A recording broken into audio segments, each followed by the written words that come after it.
I do. Which is quite funny. It's quite I funny. did it for the comedy. It is, yeah. You'll do it. Just thought on my own viewer, it just looks very, very funny. Yeah, what did they say? Put the microphone in front of your face for the comedy, stick around for the eyes. Those beautiful eyes. We do, Jake. We pay too much attention to your teeth and your mouth and, your jawline, your masculine jawline. It's about time you did something to draw attention to your eyes. Yeah, exactly. They're up here, guys. They're up here. My forehead. Yeah, on my forehead. I think I'll raise it even higher. Just say forehead. Just make forehead, do you? Let's say forehead. Forehead. Forehead. Yeah, forehead. It's English. Is it? What is it? Yeah, who knows? What is it? Exactly. I'll tell you what it is. Hello. It's this. Get this into you. Hello, and welcome to The Pouch, the podcast equivalent of a portaloo with a door that just won't shut correctly that takes a not-so-serious look at the week in Australian news and politics. I'm Greg. Whoops, did someone just say Victoria and lockdown in the same sentence again, savage? And I'm Jake. Thanks, new kitten. I really love waking up to a cat on my face at 2 a.m. Far Warden. On today's episode, we talk flights, gas-fired pork barreling, vaccine passports, and so very much more. I'm sure those words mean something, Jake, and I look forward to finding out what that is. And in the spirit of reconciliation and recognition, we acknowledge the traditional custodians of the land on which we are podcasting today, and we recognise their continuing connection to land, water, and community. We pay our respects to elders past, present, and emerging. And this week, our thoughts are with, our Indigenous brethren. The Sorry Day, National Sorry Day, is this Wednesday, and it's to commemorate the stolen generations of Australians who were taken from their families. And of course, also, in a completely different sentence, we also feel very, very much for our Victorian friends and compatriots who are, almost about to quite possibly start thinking about hearing those four dreaded words again. Daniel Andrews press conference. He has. Anyway, he said he's back in June, but anyway, I think with these coronavirus cases, he'd probably come back sooner rather than later. I guess when he says, I'm coming back in June, my first instinct, because I'm a bit of an Apple fan, right? So being an Apple fan, when they say in June, I presume June 30. You like that? 30 days has September, June 30th, right? So they say coming out in June, they're always late. So if it says spring, it's always like the last month in spring that they'll release it. Yeah, good point. Good point. Actually, one thing I did notice recently is that he has actually been, Daniel Andrews, Victorian Premier, he's been absent for quite a while. Obviously, he hurt his back quite badly. Yeah. Broke a few ribs in a stair fall, I think it was. Didn't he snap a vertebrae? He snapped a vertebrae. He snapped it. Yeah, he was at his holiday house. Yeah. Holiday. It's an argument against holiday housing, really, frankly. Oh, look, Daniel Andrews, there's no way Daniel Andrews was in a holiday house without working. That man knows how to work in a holiday house. He's a relentless guy. It's relentless. What I was going to say was... Not a relentless worker. He is just relentless. Yeah.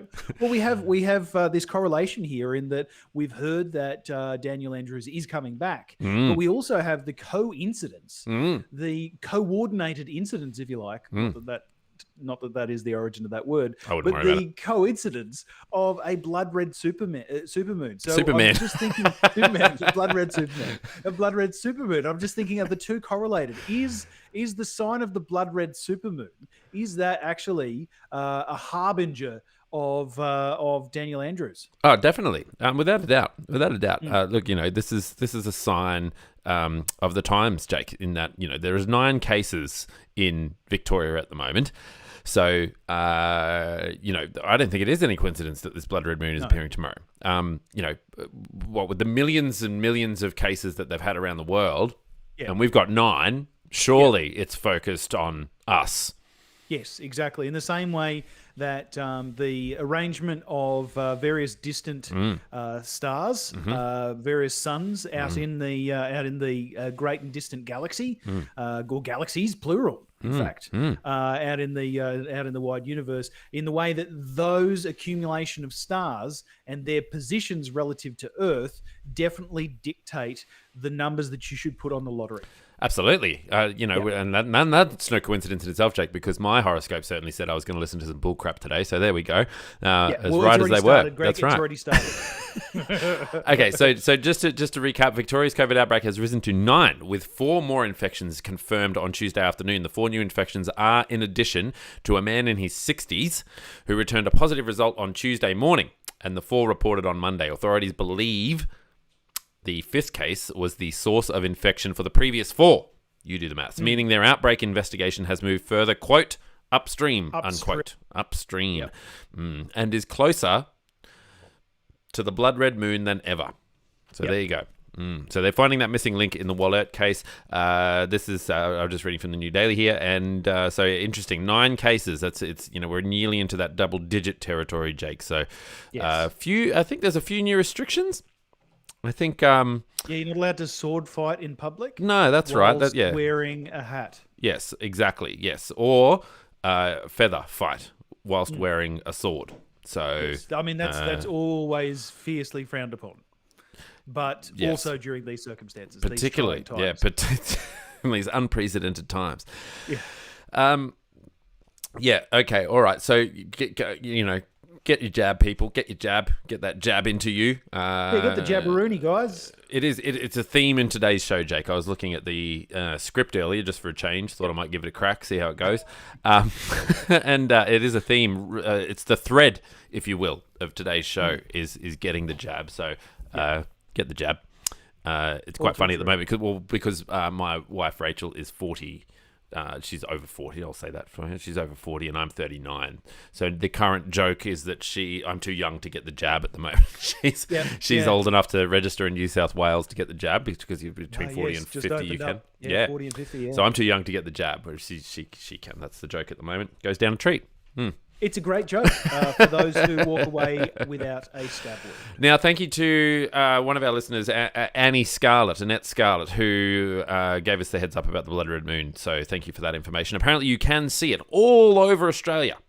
All over Australia. I can't see it here. No. I actually checked earlier, Greg. Yeah, you might need a time machine. Yeah. Oh, okay, because it's tomorrow. That's right. That's right. Also, I probably should be looking from, away from the awnings. I think you have to get on your roof. Can't see the moon at all right now. Yes, that's right. That's right. If I'm in lockdown, if I'm in Melbourne tomorrow and there's, say, 12 cases and they go into lockdown, can I go on my house? No, I don't know. Can I climb out and onto my roof?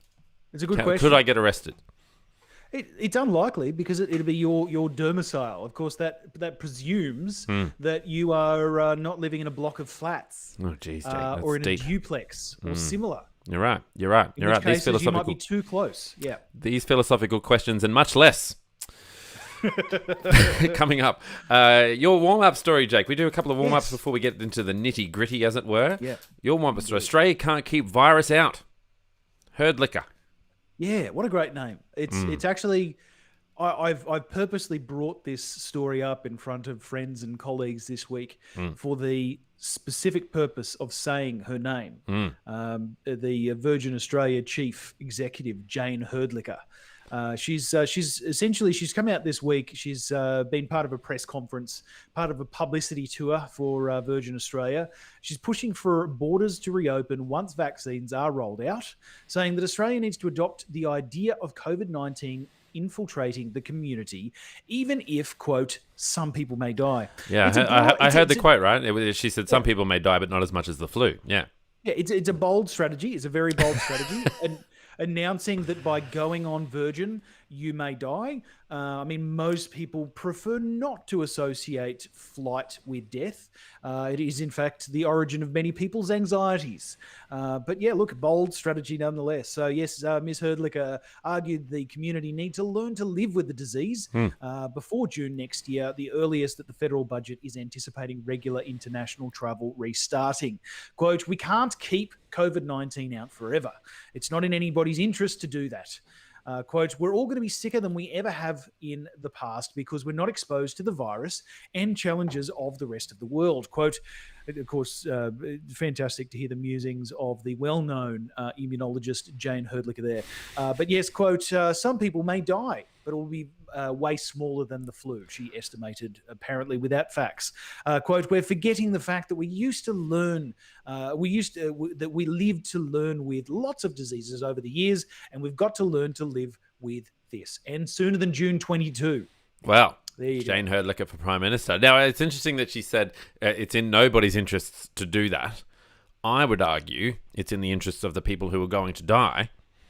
Yeah, to not die. Definitely, yes. Yeah. I think it's in the interests of the people who are going to die to keep COVID-19 out. Living. I guess, Exactly. yeah, that's right, if they would like to keep living. So to say it's in nobody's interest is a bit of a stretch. Exactly. Look, I don't know. Maybe she's saying something a little bit edgy here, but maybe there's a little bit of truth to that. She is talking about June next year. Which is when Josh Frydenberg suggested that Australia will open up to the international borders. That's over a year. Yes. Look, it is important to recognise that if you're going to spout, scientific premises, if we have over the last year and a bit, come to learn to love our public health officials, our scientific officials, and it's just a little bit unfortunate that the Virgin Australia chief executive decided to come out with some very specific statements on the way that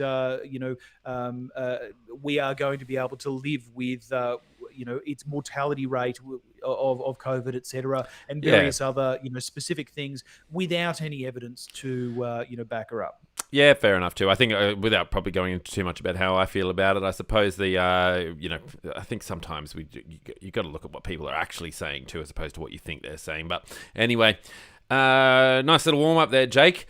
Thanks. I feel warm. Do you feel warm? I feel half warm, right? I feel like there's something more I can do here, so I'm going to do a little warm up myself. That's fantastic. Let's turn the heater up to toasty. Our heater has a button our toaster has a button which says a little bit more. I like it. I love it. It's really good. That's fantastic. If you want to know the brand of said heater, send us an email, thepouchthepodcast@gmail.com. More than happy to share that with you. It's got a crumpet conversations setting. have taken place in my kitchen as well. Yeah. Is this toasted enough? A little bit more, please. It literally says a little bit more. It's nice. Yeah, love it. Now, Jake, I was going to choose this story, which was about Australian researchers discover a simple blood test could diagnose dementia years earlier. It says a team of researchers at the Royal Melbourne Hospital have discovered a simple blood test that could help thousands of Australians get an early diagnosis of dementia. But thank you to ABC News, which had a little section on the side which showed me stories I might also be interested in, and thank goodness for that. I can ditch that boring story about finding dementia early, and I went with the Kenny Gold Coast Ibises resort to nesting above crocodiles to outsmart control officers. Now, this is fantastic, right? So this is about Gold Coast Ibises. Their population was heading towards 10,000 until a management plan was introduced in the 1990s. Now, part of that plan, Jake, involves finding where the ibises are laying their eggs and stealing them, taking them away to keep their population, I think it's around 5,000, which they've done up until now, because the ibises are getting smarter, Jake. They are getting smarter. They have decided that they're going to start nesting above crocodile enclosures for the sole reason that human beings will not go near crocodile enclosures, particularly the netting above the crocodile enclosures. So they've started to put their eggs there. They're getting smarter. They've narrowed it down since when did it start? In the 1990s. So since then, they've narrowed it down to crocodile enclosures, and I think good on them. Yeah, I'm not sure how many crocodiles there are on the Gold Coast. 4. They're all at Currumbin Wildlife Sanctuary. There's John Flynn, I think is the John Rye or something. There's a nature park there. That's about it, isn't it? Sure. I mean, look, I said 4. I don't actually know. I don't think you're that far off. What I do want to talk about, Jake, right? Yes. Is so that they're getting very smart. Griffith University emeritus professor, so we're going to listen to him, right? Daryl Jones said white ibises, also referred to as bin chickens, tip turkeys. I've never heard tip turkeys. Don't mind it. That one too. Yep. Played an important role. They eat insects, he said. They get hammered with some unfortunate names, but they used to be called the farmer's friends. Huh. Yeah. Imagine being called the farmer's friends and then all of a sudden you're just referred to as the bin chicken. That's a bit sad, isn't it? Because they were the first animals that would turn up during a plague of locusts. So they would help out. It's a shame they don't eat mice, Jake. Well, they probably go where the population is, right? Well, so they've gone to the more populous areas now of the beaches, wherever there are available bins that they can scavenge their food from. Well, they like palm trees, he said. They get into the old fronds of palms at some of our high-class hotels around the Gold Coast. They camp up in those. That's how the story ends. It says, and they'll all camp up in those. End quote. That's it. That's the end of the story. Like this. So the moral of the story is, don't put all your Don't count your chickens before they hatch. Yeah. Don't put all your eggs. Put all your eggs in one basket. Yeah. And put all your eggs unless you're an Ibis, in which case you should definitely put your eggs above a crocodile. That's it. You got it. Yeah. You got it. It's the popular saying. It says, on December 24, 1995, an airline disaster was narrowly avoided when a 2-kilogram Ibis flew into the engine of a Qantas Airbus A300. As it was taking off from Coolangatta Airport, the pilot had to abort takeoff and pulled up just in time at the end of the runway. What happened to the Ibis? I suppose shredded chicken? Shredded bin look, chicken? Shredded chicken is amazing, in a burrito. Someone was there with some bread behind it to catch it. All right, Jake, let's get into the proverbial nitty-gritty. Yeah. Because I'm done. I'm warm now. I've had a little bit more. Nitty-gritty that people write proverbs about. Yes, exactly. A $600 million gas plant smells a lot like pork in a barrel. Now, we've just come to accept pork barreling on this show, haven't we, Jake? It's just part of life. We've come to accept that pork barreling is amazing. Yeah, it's great. If you're in the area that's being pork barreled. And, for those who are not in that area, you may be subject to a reasonable amount of jealousy. Yes, exactly. $600 million will be spent building a gas-fired power plant at Kurri Kurri in the Hunter region, announced the week before the Northern Hunter goes into a state election. State election. State election. Well, it's already happened, hasn't it? So it was announced a week before, and then they went to the state election. What was it? A by-election, wasn't it? Yes. A by-election. Yes. To replace a very naughty boy.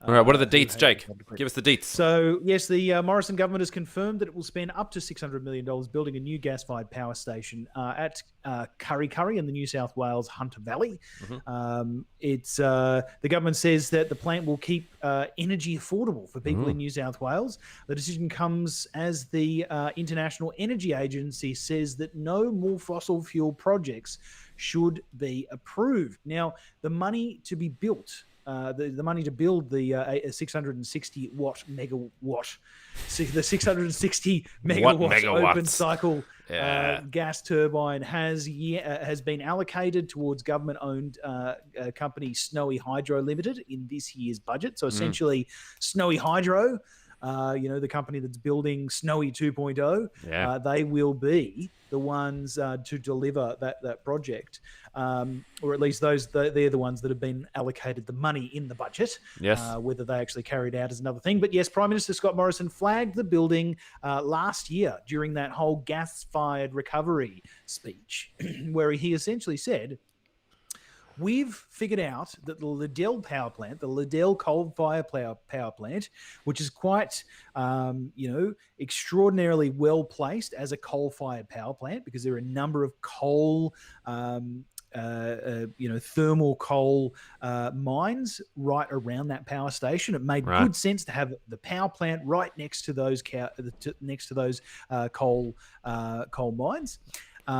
Essentially, the Prime Minister said, when the Liddell power plant shuts down, we are wanting to put in a gas-fired power plant to essentially be a transitional power plant useful for, somewhere between 0 and 5 years to the point, when essentially, So anyway, the government said if the private sector should definitely take this up. The private sector should go ahead, recognise that it's going to be great, and that gas-fired power plants are great, and they should invest in it, and that'll be great. But if they don't, the government will commit to fund this power plant instead. Yep, terrific. Good job. And of course, the private sector realised that there's not a great deal of money in fossil fuel powered plants anymore. And in fact, most of the energy companies in Australia have a medium term. That's within the sort of 7 to 15 year range. They have a medium term strategy of completely diversifying away from fossil fuel power plants. That's the energy companies in Australia. Well, that's their loss, Jake. Well, it seems that it was smart investing for private firms to not do so. But nonetheless, the government has said, hey, the private sector reckons it's a pretty bad investment. No worries. We'll get the taxpayers behind it. Why not? Why not? Nothing to lose. Nothing to lose. I agree with Barnaby Joyce. Barnaby Joyce was on Q&A this week. I don't know if you saw it. I didn't. Entertaining watch if you want to check that out. Luke McGregor, I think, the comedian who was on there. Barnaby was none too polite to poor Luke McGregor. I think came across quite rude. And anyway, he said he agrees that the gas-fired power plant should not be built, but that it should be a coal-fired power plant. And this is Barnaby. This is Barnaby, yep. So he just said it straight out that he would love it to be a coal-fired power plant. And you would think, Jake, that would be enough to sort of steer the general populace away from the Nationals. However, as we will find later on, they didn't. Yeah. So he does, he speaks for a lot of people out there. Apparently, a lot of people would have liked that idea. So anyway, the Nationals are still kicking goals there in the Hunter, but we will get to that story. So yeah. Anyway, interesting that we've still got interesting these. Indeed. Yeah. Okay. How long? When does this get built? Next week? 2 years? Hell no. 4 years? We're talking probably about 5 to 6 years to build it. Interestingly enough, it's nowhere near any national gas pipelines. And there is no gas infrastructure in the in that Hunter region. So, in order to build the plant and make it actually useful, well, they either burn diesel, which is horrendously expensive, or grapes for anyone, or grapes. Yes, burn grapes. The Hunter region is definitely not known for their grape, things like using grapes for other purposes. So, yes, they should burn their grapes. I think that's a good T-shirt for us, Jake. The Pouncer Podcast, grapes. Burn grapes. Yep. Anyway. All of them. ... Or a band name. Name. There you go. Burn the grapes. Could be our first album. All right. Yep. Jake, I love this story here. 30% of Australians don't want to be vaccinated. That's good that you love it. Yeah, I do love it. I love that 30% don't. Yeah. Well, it's good. I mean, what's that? 3 out of 10? Yeah, 3 out of 10 Australians. Essentially. So if you have 10 friends and 7 of them want to get vaccinated, yeah, and you're one of the friends, you don't want to get vaccinated. That's how it works, isn't it? If you're in a friendship circle of 10 people and 7 of them want to get vaccinated, or 7 will, yeah, and will be vaccinated, and I don't. That means I don't. Potentially, yeah. And the person next to me doesn't. Yeah. Well, can you really know? Unless you quiz them. That's ironic. But yes, it seems there is no denying it. 9 weeks into Australia's vaccine rollout, and confidence is waning, according to... Waning? Nothing worse than waning confidence. Exactly. According to the latest Essential poll report, the survey completed online by 1,090 people. 1,000. Are we doing 1,000? Yeah, why not? Look, it works. Okay, 1,090 people between the 21st and the 26th of April found that just 43% of Australians think the rollout is being done efficiently. What's wrong with those? 43%, so close to right. They 43% think it's being done efficiently. Yep. That's right. Yep. So down from 68. Down from 68% in March. Right. 63% say it's being done safely, down from 73%, and just over half, 52%, are confident that the vaccines will be effective at stopping COVID-19. Wait, so hang on. So 50. About your facts. That's right. 52% are confident the vaccines will be effective at stopping COVID-19. Now, are the vaccines meant to stop you from getting COVID-19, or they stop you from having the symptoms of COVID-19? I thought you just became less symptomatic.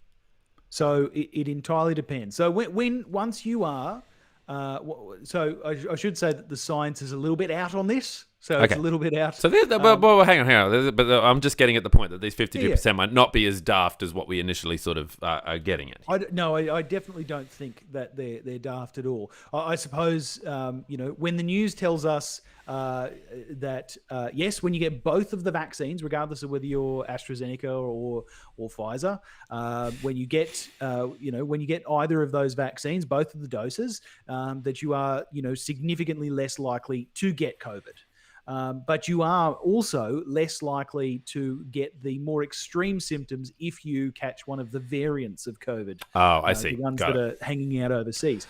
But I should say, lovely little caveat here as well, that the science is still out around whether you actually are an asymptomatic carrier of it. Yes. If you do come into contact with it and you are vaccinated, whether in fact you've got the virus, it's not showing up in your system because it's covered. Sorry. No, that's fine.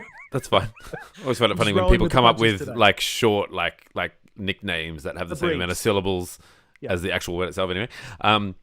So because this is the ticket out, right? The ticket out is that that people get vaccinated, and you've hit the nail on the head in the sense that if it doesn't stop those other variants, well, then we're really not going to be able to stop it at all. In which case, the CEO from Virgin Australia was right. Yeah, when she said what? People are going to die. We're just going to have to live with it. Yeah. Oh, okay. Yeah, you're just going to have to live with it. Yeah, no, look, you're absolutely... I mean, look, invariably, Australia sort of vacillated between, are we doing a suppression strategy, or are we doing an elimination strategy, or are we doing a suppression strategy, or, guys, are we doing an elimination strategy, or are we doing a suppression or elimination strategy? Or are we doing a state strategy? Are we doing a federal government strategy? Exactly. Do you think that pineapple belongs on a pizza strategy? Like, exactly. All the important questions. Yeah. Look, I'm not sure that we've entirely landed on one or the other, but yes, the slow rollout and changes to the roadmap also appear to have given a rise to vaccine hesitancy, with 1 in 6 people, or 16%, saying that they will never get vaccinated against COVID-19, which is up from 12% last month, while 42% that they will get vaccinated, but perhaps not right away. So the proportion of people who would be willing to get vaccinated as soon as possible, or who already are vaccinated, also declined, which is interesting, down from 47% to 42%. That pause was me trying to reread that sentence to understand how the number of people who have already been vaccinated declined. How does the number of people who have... Anyway, they've phrased that weirdly. Well, maybe more people have been born since... Perhaps. Yeah, they definitely want a vaccine. They just haven't been born yet. More people have been born than we can vaccinate, Exactly. So men, 49% are the most likely to report willingness to get vaccinated immediately, as were people over 55, 53%. Yes. However, that has dropped by 7% since last month. The poll also showed that just 37% of people are willing to get either the AstraZeneca or the Pfizer vaccines. 27% are only willing to get the Pfizer. 47% say they do not want either vaccine. And 19% said, why are you throwing so many numbers at me? Which is weird because they were getting the results of the survey while they were doing the survey. Exactly. Now, Anthony Albanese has said, he put it very, he put it in layman's terms, Jake. He said there are more ads about the Hamilton musical than there are about getting the vaccine. Yeah, look, on a side note, those Hamilton musical ads are just amazing. Right. I mean, maybe they should be giving away tickets to Hamilton. Perhaps. Right. What they could do is incorporate the two. I want to be vaccinated in the room where it happens. Like this all it works. Exactly. Let's get some West Side Story clicks. But that's it. Look, it's easy, Jake. And now I'm going to get my shot. Yeah, I'm not going to throw away my shot. Yeah. Yeah, I love it. Okay, around the world, Jake. Yep. Around the world, people are getting incentives to be vaccinated. Yeah. Adults in the US state of Ohio who have received at least one dose of coronavirus vaccine can win US $1 million, which is $1.29 million at the time of recording. Australian dollars at the time of recording. Yeah. After an increase in vaccinations in Ohio, New York has followed suit with a lottery scheme called Vax and Scratch. Oh, love it. Vax and Scratch. Witty. You can make a rap about that. Witty. In Europe, Serbia is believed to have led the way in offering direct cash payments, with President Alexander Vucic offering the equivalent of about $40, 40 smackaroos, to anyone who receives their first vaccine by the end of May. You got 5 days there. Serbians? Gosh, that's good. I know that a couple of other US states were giving donuts and beer away. So you get one pint when you get your first vax, and you get a second pint when you get your second dose. Well, some Australian pubs have suggested that they might not allow entry to patrons who haven't been vaccinated. Yeah, I love that So idea. that'll be the new war, won't it? Ooh, which, by the way, is a great segue into story 3. Is it? That's a shame because I haven't finished. I'll say it again, though, after I'm done. Post is advertising 2 cartons of fresh eggs to people older than 60 in exchange for a vaccine circulated on Chinese social media platform Weibo in April. Also in Beijing, it was reported some shops offered free vegetables, ice creams, chicken wings, and dumplings as a tasty incentive. See, that's the thing. Gosh, that sounds great. Exactly my point, Jake. This is where I'm getting to, right? This has all been culminating into this profound statement. I don't need $1 million to get the vaccine. Yeah. I just want some goddamn chicken wings.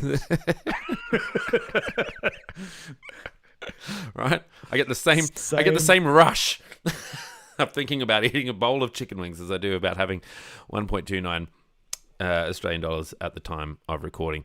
As someone said on the television this week, Jake, I couldn't get his name because they didn't have it on the ticket down the bottom. We cannot stay under the doona forever.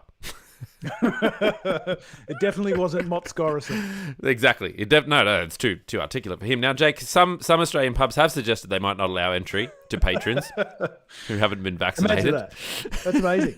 This is actually, funnily enough, Greg, might be a really great segue into story 3. Really? Yeah. Hit me. You do the segue, Jake. Okay, here we go. Okay. I'm hopping on the Segway. Yeah. I'm leaning... oh, God, it's gone back. All right. So, yes, it seems that one Pauline Hanson, the leader of the One Nation...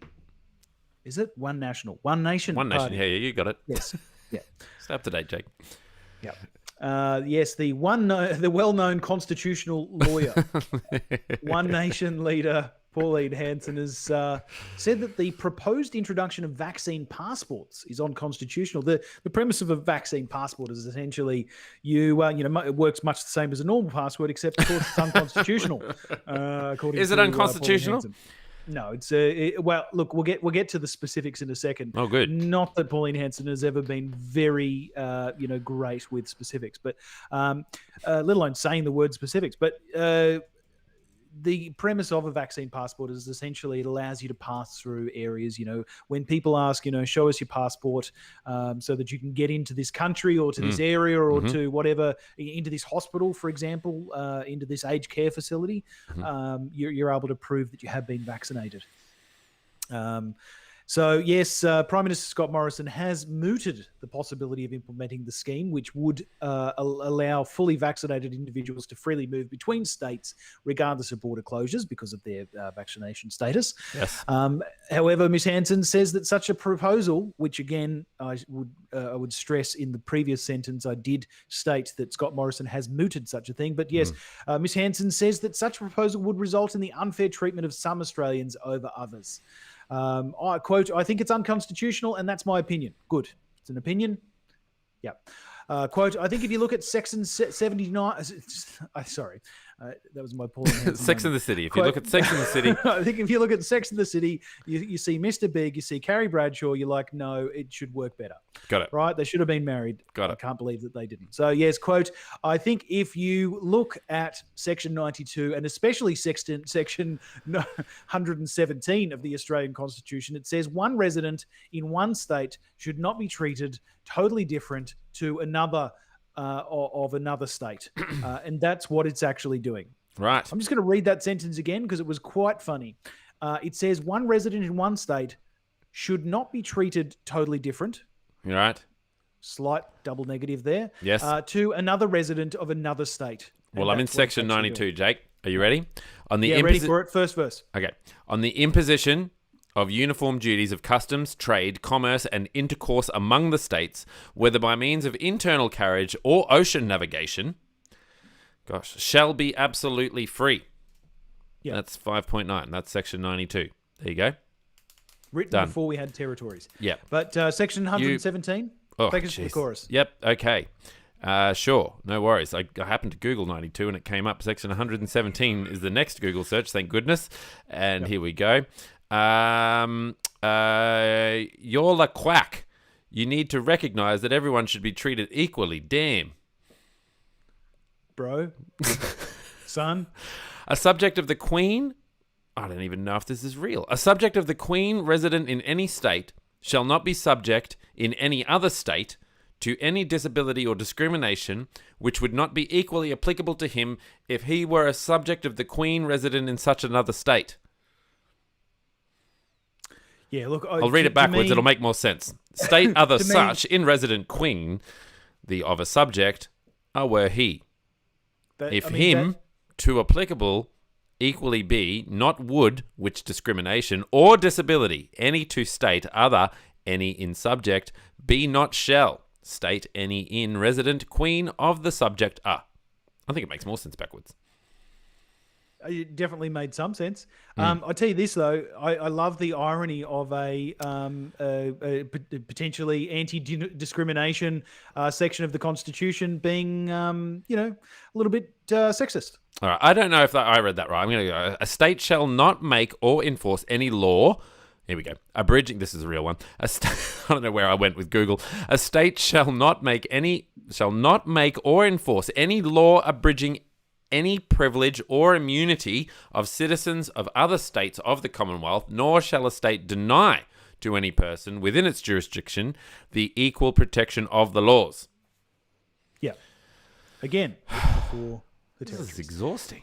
Who would have thought reading the Constitution is exhausting? See, this is the thing, right? She can just get on the television and say whatever, and then it's up to me as an individual to try and decipher what the heck is going on. Or you just jump on the bandwagon. Well, much easier to just jump on the bandwagon. I will tell you this, Jake. When I Google Section 92 of the Australian Constitution, the first two hits on Google are skynews.com.au. Yeah, I was going to say, and the second hit is that lesser-known Whitlam song. Oh, and then the next one is Section One 92. Nation. Yep. So she's the only one who's really... Gosh, she's actually paying attention to it, though, isn't she? I've never read the Constitution. No, I've found it very difficult to read past Section 1. Imagine being an Australian constitutional lawyer. If you are an Australian constitutional lawyer, don't listen to this show. No, or do listen to this show and critique us ferociously, and we will ensure that your commentary is included in the next show. Absolutely. Hell, you can even be a guest if you like. That'd be great. Oh, that'd be great. If you're a constitutional lawyer in Australia or know of a constitutional lawyer, or, if you just are a lawyer. I have many of those friends, but I'll reach out. I'll see if I can find a constitutional. If you even knew that there was an Australian constitution, you're more than welcome to be a guest on the show. Yeah. Send us an email at thepouchpodcast@gmail.com. Jake, we did have a by-election this week. We did. Congratulations. I was on the edge of my seat.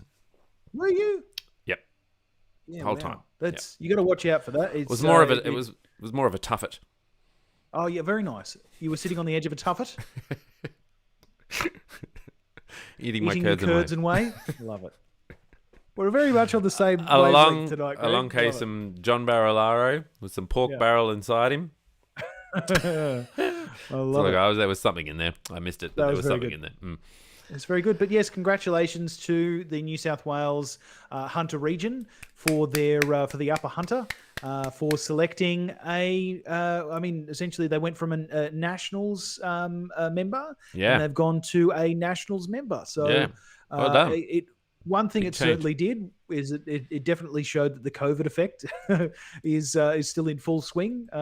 Keeping incumbents very much incumbent, even though in this case, of course, it was a by-election for a new member because the previous member, was doing some very unfortunate, awful things, and he's had some awful allegations leveled against him as well. Has he? But yes, he has indeed. I won't say them because I can't. They're allegations. I don't have the thing in front of me, but fair enough. Good call, Jake. Now, speaking of full swing, plus 3.1% to the Nationals, minus 3.1% to ALP. Whew. What's exhausted votes? What the heck is exhausted votes?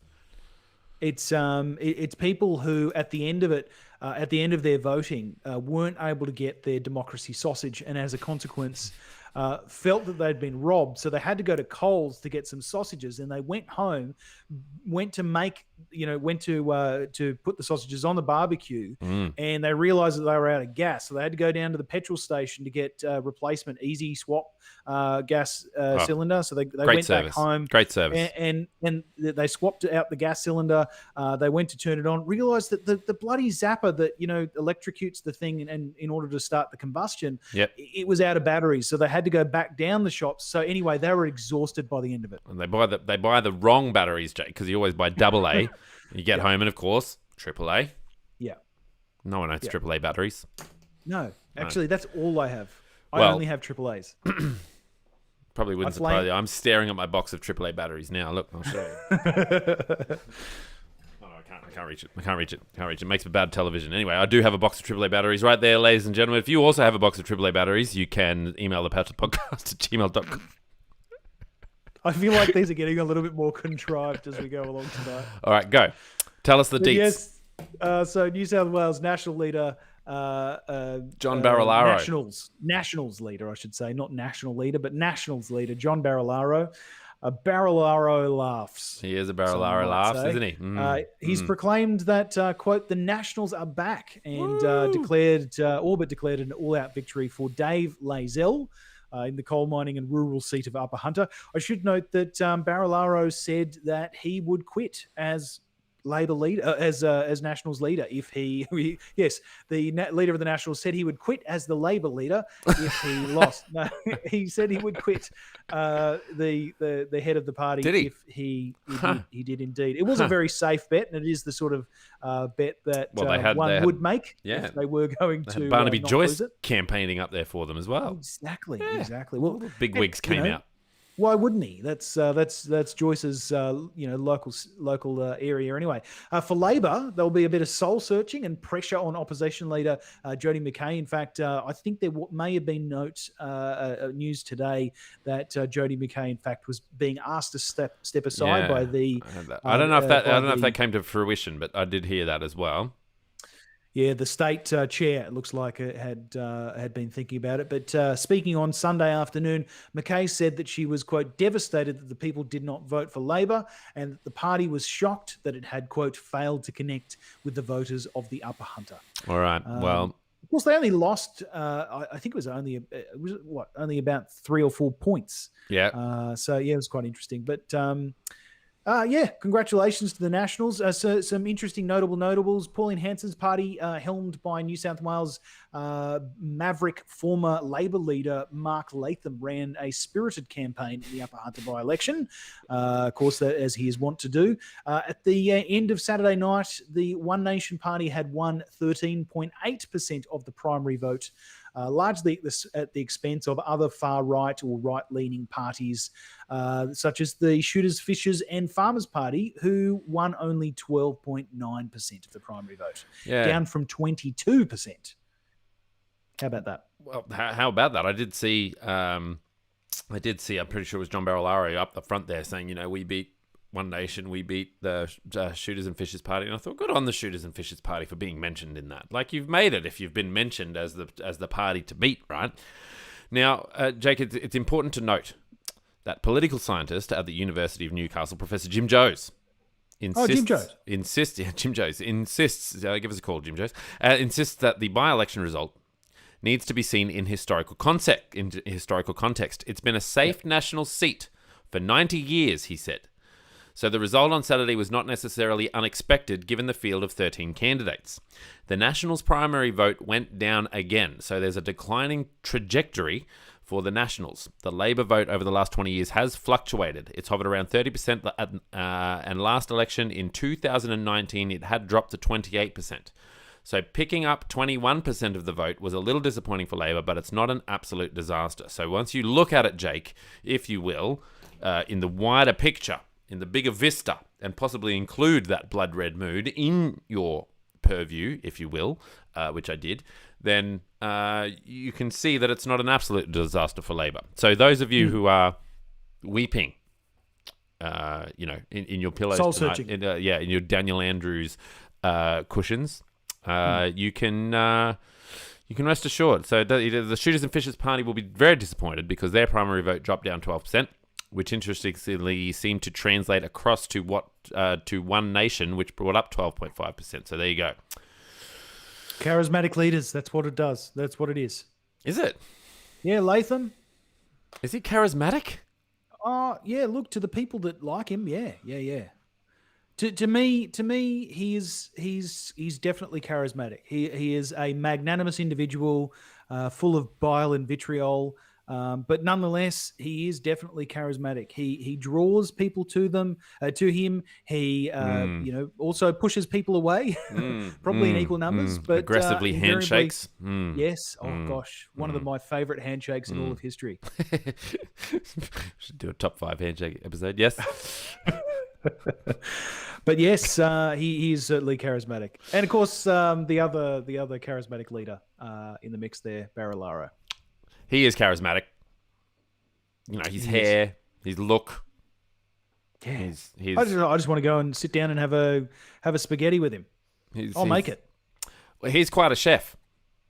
Is he really? Oh, yeah. He's not a chef. I shouldn't insult chefs. He's certainly a cook. A home cook. Yeah. He loves cooking for his family when he's home. He's not home a lot. I think he said he's away 200 days of the year. Well, he is the leader of Australia's most populous states. One of their major political parties, the deputy leader of the actual coalition in that state. So it makes a bit of sense. I like the fact that after however many 1.5 years of doing this show, I don't know facts about politicians. I just know their hobbies. He does like sheep. He shoots out there in his super mega fast supercar and takes care of his sheep every now and then. He's got the blood red Superman. That's what we call it. Now, Superman. Jake, when people have finished trying to figure out their own calendars, and buying their own binoculars for tomorrow night's blood red supermoon, what would you like them to do? Oh, wait, I'm going to buy some goddamn chicken wings. Yeah, get some chicken wings. Get some goddamn chicken wings. Buffalo chicken wings. Goddamn chicken wings. God, I love it. Yeah. I'd love it if they could get a jab and some chicken wings. Oh, God. That sounds good. Sounds so good. Yeah. Jabber wings. We're starting to become one of those ASMR podcasts, yeah. Yes, if they could go to patreon.com/The Pouch the Podcast and consider becoming a patron of the show. If you aren't ready for that level of intimacy, please feel obliged, welcome at least, but certainly obliged to go to your podcast app of choice and find us, and then rate us favorably. A few stars would be fantastic, because it not only does it help other people to find us, but it does also make us feel warm and fuzzy. And heaven knows we need that at the moment in the Blue Mountains, Jake. And if you'd like to share the love, you could do so by telling your friends, families, and foes to head to thepouchofpodcast.com, where they can choose their favourite podcast player of choice, which some of you must have done, breaking the first rule of the Pouch the Podcast, which is don't talk about the Pouch the Podcast. I'm pretty sure I'm pretty sure that our rule is the exact opposite. Yeah. Yep. The first rule of the Pouch Podcast is that you talk about that and chicken wings. That's our demographic. Yeah. Burn those grapes.